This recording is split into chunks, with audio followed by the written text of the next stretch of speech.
Okay, in the last class, we have seen that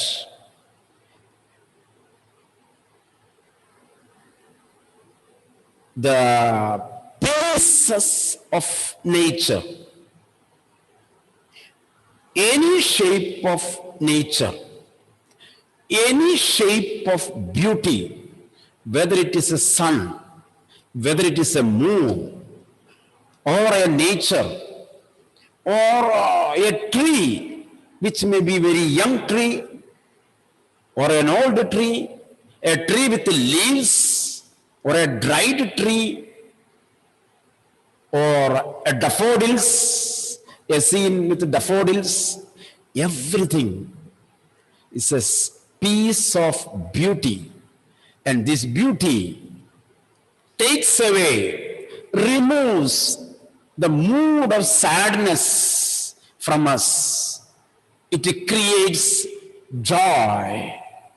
It creates happiness within us.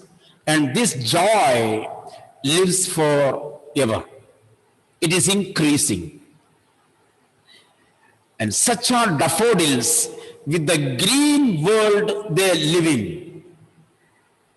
And clear rills, streams with the clear water. Rills means stream, small river. So, clear rills that for themselves a cooling covert. Cooling covert means a shelter.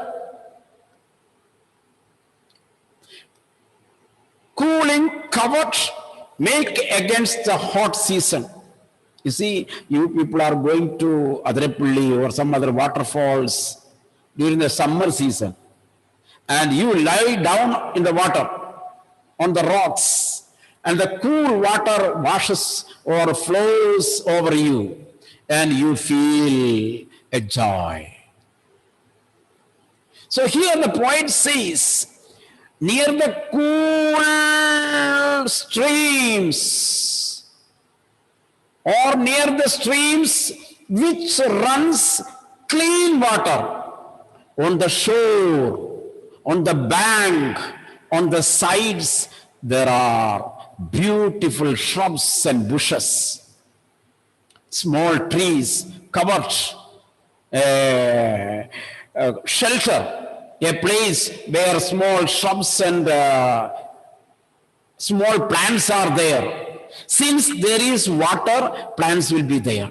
So it creates a shelter for you. It creates a place of refuge for you when you are filled with misery, when you are filled with the sorrows. You can go there. You can go to those places and have some joyful moments. The mid-forest break, rich with a sprinkling of fair musk rose blossoms. What is mid-forest break? The plants and bushes and thickets, small plants. That is break. In the mid-forest, in the midst of the forest, in the center of the forest, there are small thickets. Thickets, thickets, bushes, shrubs, everything same, small plants. When you go to the inside forest, you will see small plants and bushes on little heights. And what happens? Sprinkling of fair musk rose blossom, musk rose, a particular type of rose. And above that thickets, above that bushes, here and there are musk rose blossomed flowers are there. It gives a beauty to that. So that is a piece of beauty. That is a shape of beauty a piece of beauty that gives you joy and happiness. You see, the mid-forest break, those thickets, those bushes in the midst of the forest is adorned with flowers. What kind of flowers? Musk rose. It is a piece of beauty. And such too is the grandeur of the dooms. Such too is the grandeur of dooms we have imagined for the mighty dead. You see, doom, what is doom? Hell. Doom is hell. Whether hell will give or doom, death. Death, hell, is it a cause of joy or happiness? Death, hell, is it a cause of joy or happiness? No, it is not a joy or happiness. It is not a cause of joy or happiness. But the poet says, even the doom with its grandeur becomes a cause of joy. How? How? You see, it is written there. And such too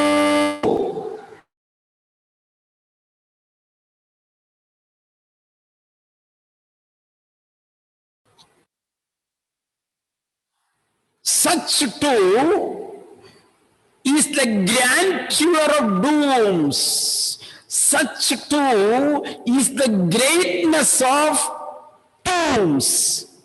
Here dooms I convert into tomb. Tomb, where the dead body is buried. Such too is the grandeur, such too is the beauty of the dooms we have imagined for the mighty dead. So, as we get joy and happiness at the sight of these musk roses, at the sight of the daffodils, at the sight of the sun, at the sight of the moon, we also enjoy joy. We also enjoy joy and peace at the sight of the tombs of great people. The great people, the tomb of the mighty dead.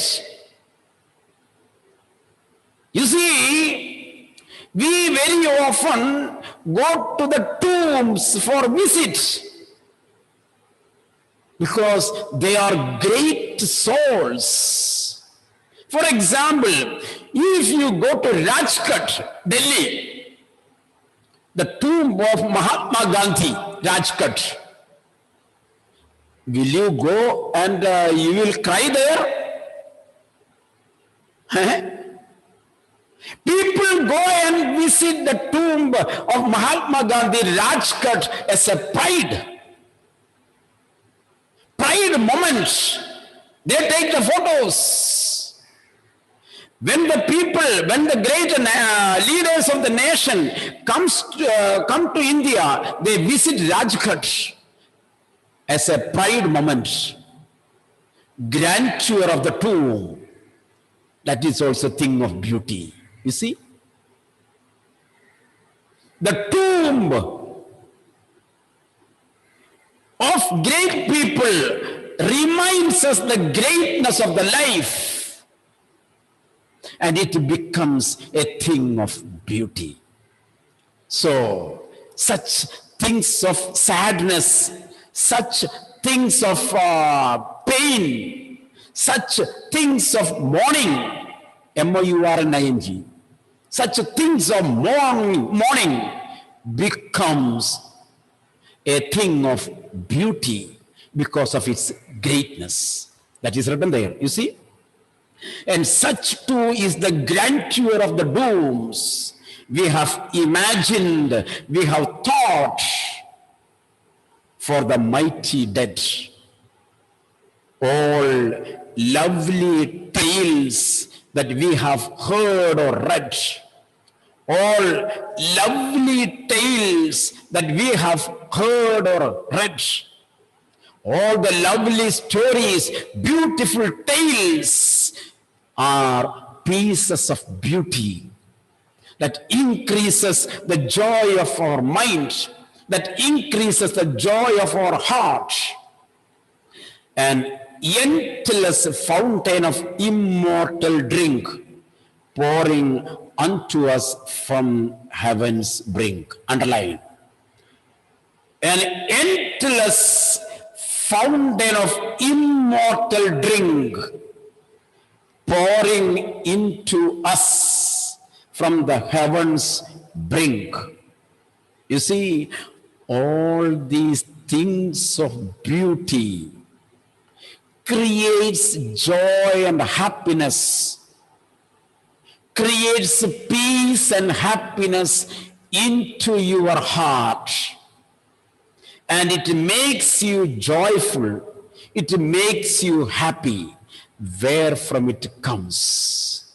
The poet says, all this joy is sent by God. God is showering peace.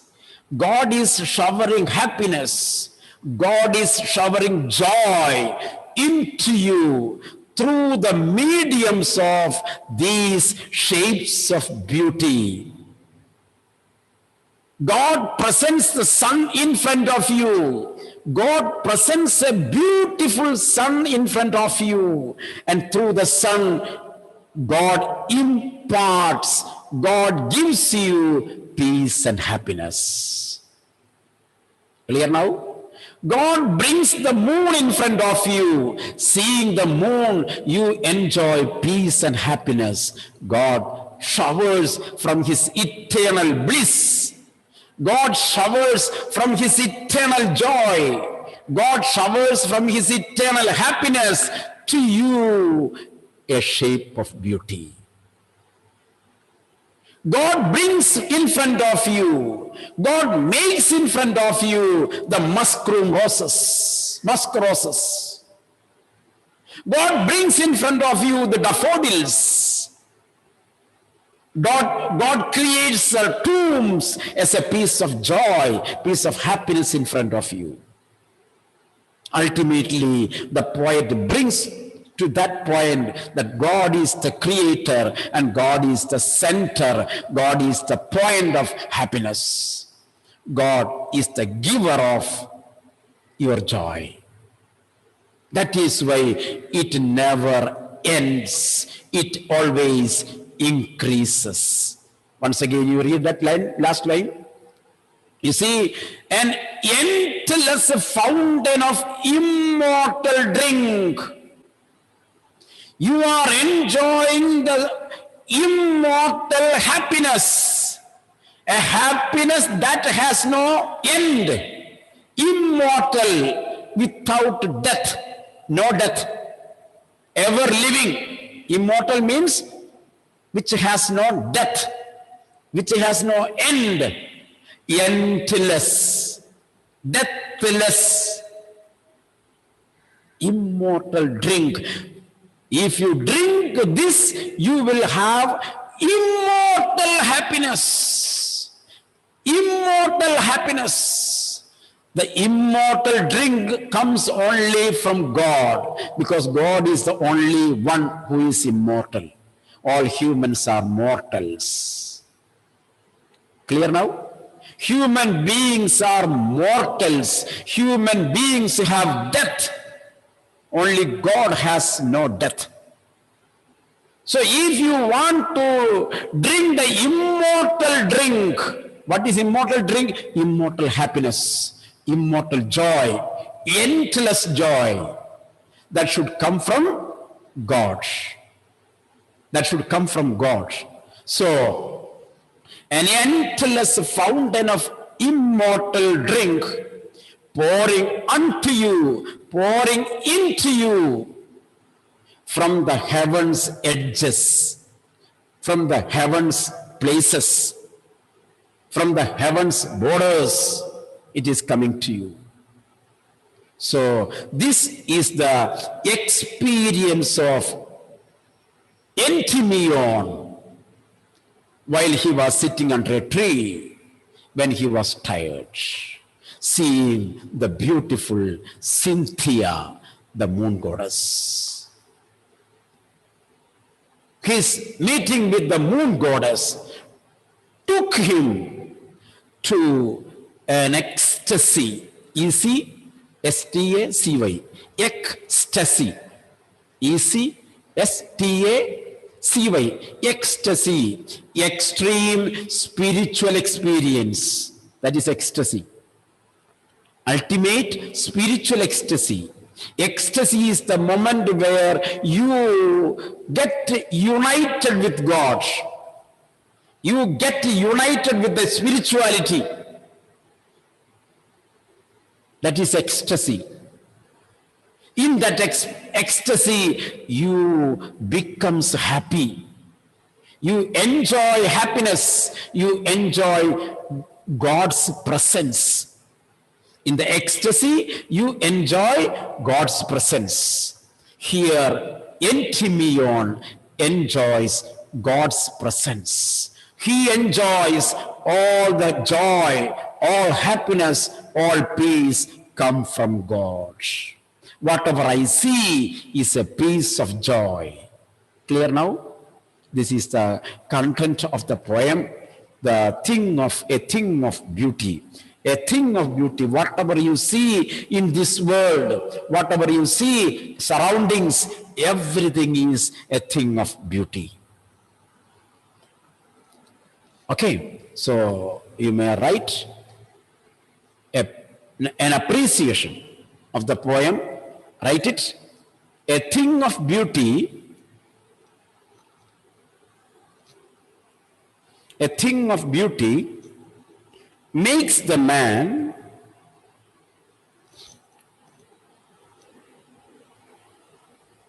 love the nature and to be united with God,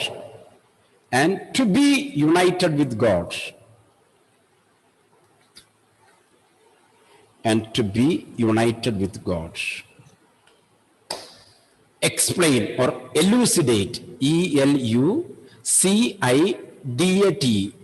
elucidate. Elucidate means explain.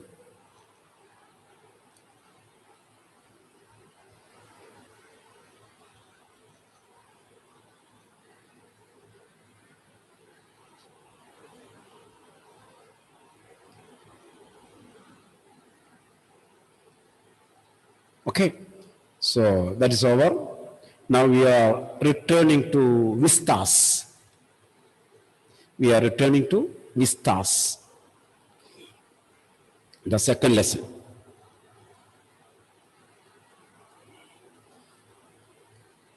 The Tiger King.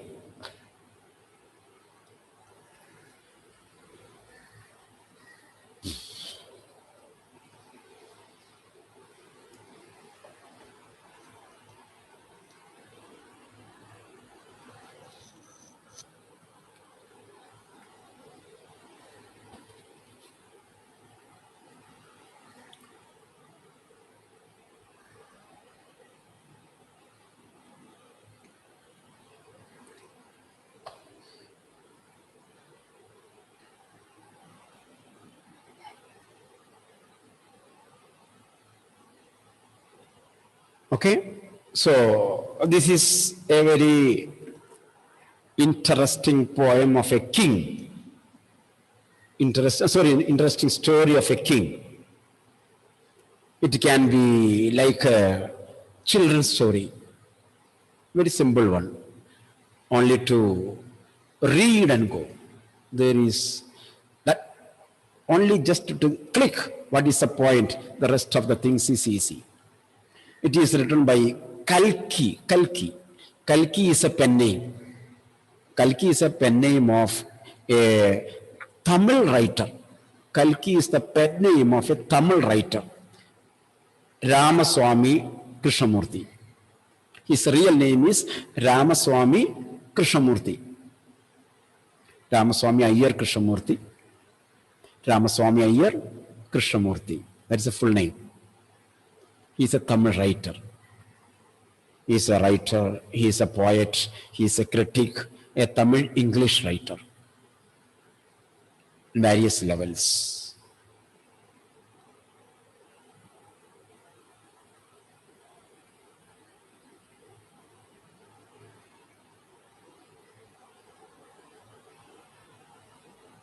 So this lesson tells about the relationship between man and animals. Man and animals. Here, the story is surrounded with tiger, a king and the tiger. Story is related with a king and a tiger. So the king is a small, in his early ages, some predictions, foretellers were there, foretelling, some predictions were there about him. And we see how it is going to be fulfilled in him. When he was born, the priest told that the 100th tiger will kill him, or the death of the king is related to the 100th tiger.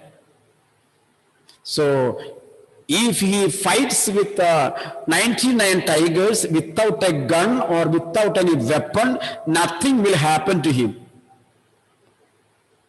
But he should be very careful with the 100th one, because that may be his killer.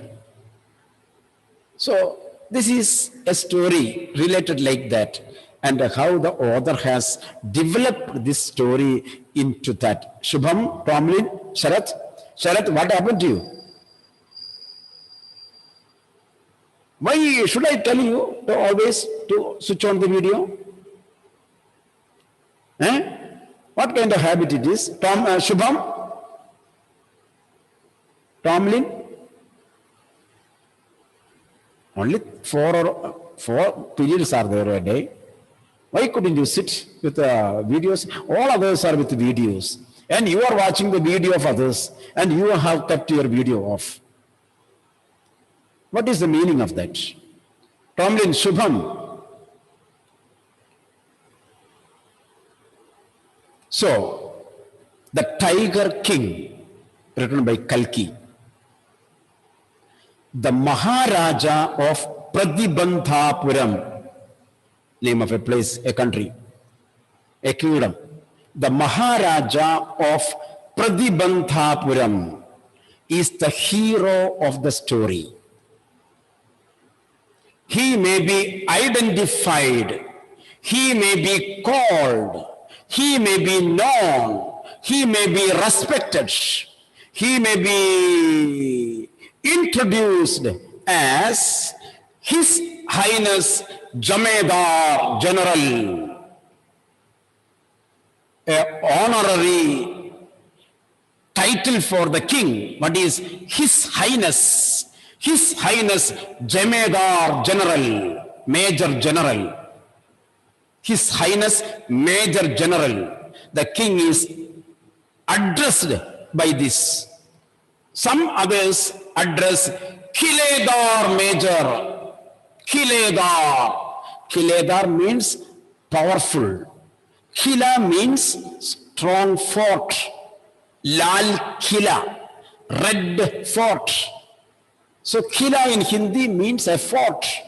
So Kiledar, very powerful, mighty general, major, or another title, Sada Vyagra Samhari.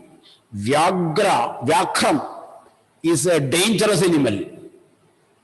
So Sada, always he kills the Vyakrams, Vyagra Samhari, such a powerful man. Everything shows he is mighty, might and power. Sada Vyagra Samhari. Another title, Maharajadiraja Vishwa Bhuvana Samrat. Samrat means emperor, Chakravarti, emperor. So another title you see, Vishwa Maharajadiraja, emperor. Rajadirajan is emperor. So Maharajadi, the great emperor. Maharajadiraja. Rajadiraja means emperor. Maha means great. Maharajadiraja, the great emperor, Vishwa Bhuvana Samrat, the emperor who rules over the universe. Such a great man. Or Sir Jilani Yung Bahadur, another title. MAD, ACTC or CRCK, all these are his titles. But this name is often shortened to the Tiger King. All these lengthy titles are shortened and everything includes in one title, that is Tiger King. He is the Tiger King. I have come forward to tell you why he came to be known as Tiger King.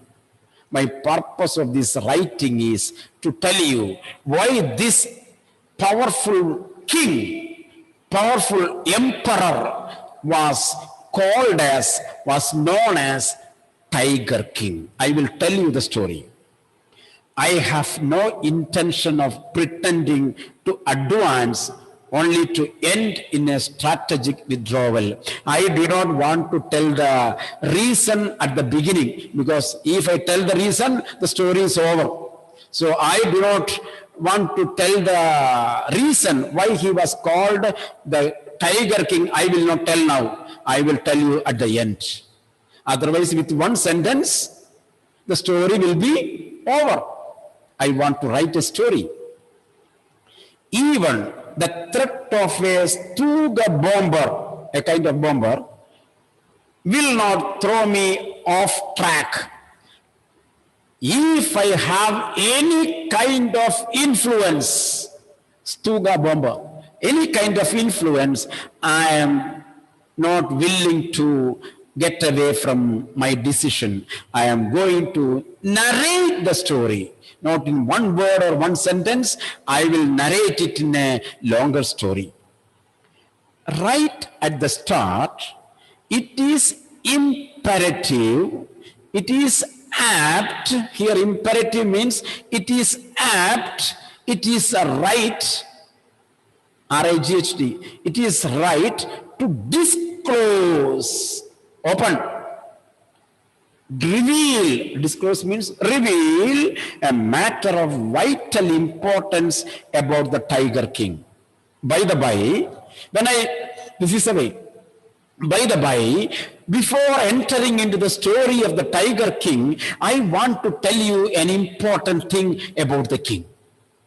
A vital importance, vital, both are same, important thing.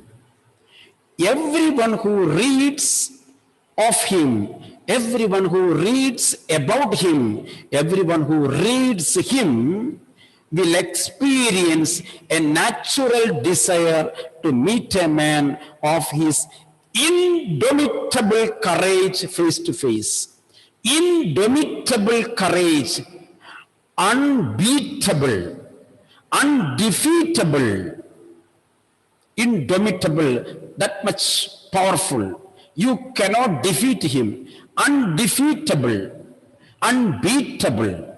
So if anybody who meets him will experience his undomitable power. But there is no chance of its fulfillment. There is no chance of its fulfillment.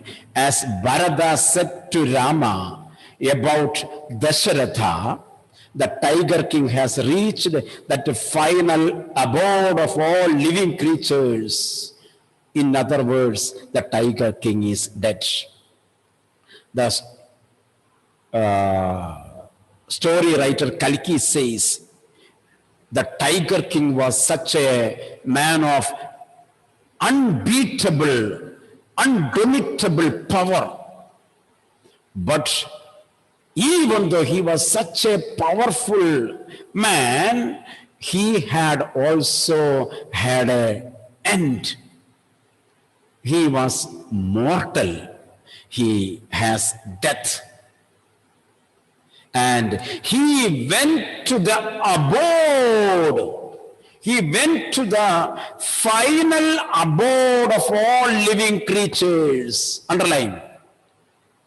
Which is the final abode of all living creatures? Which is the final abode of all living creatures? Final abode, heaven, God.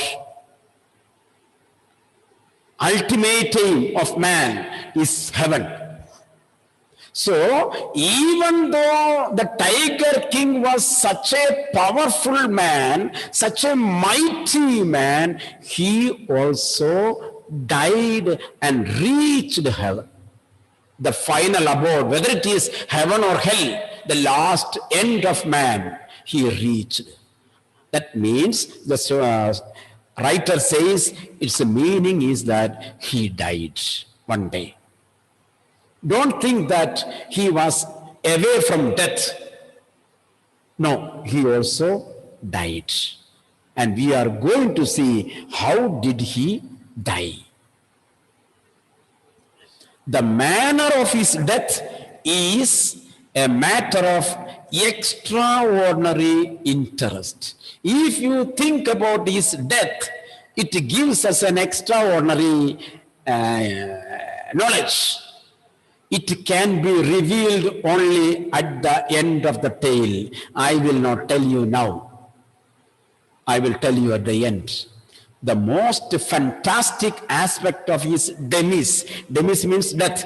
The most interesting fact of his death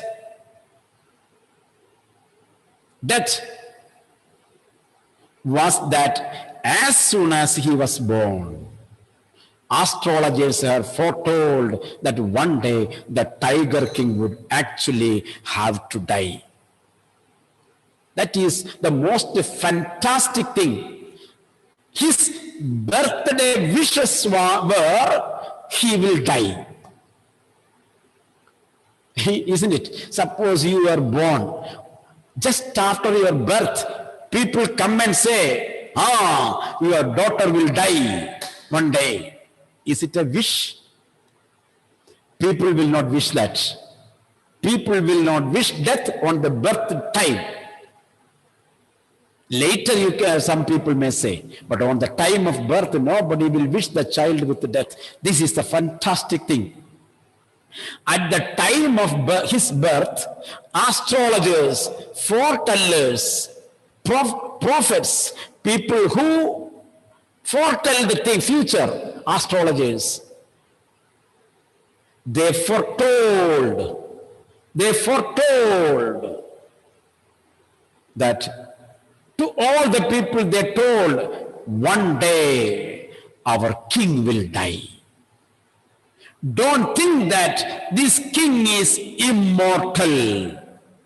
Don't think that this king is eternal.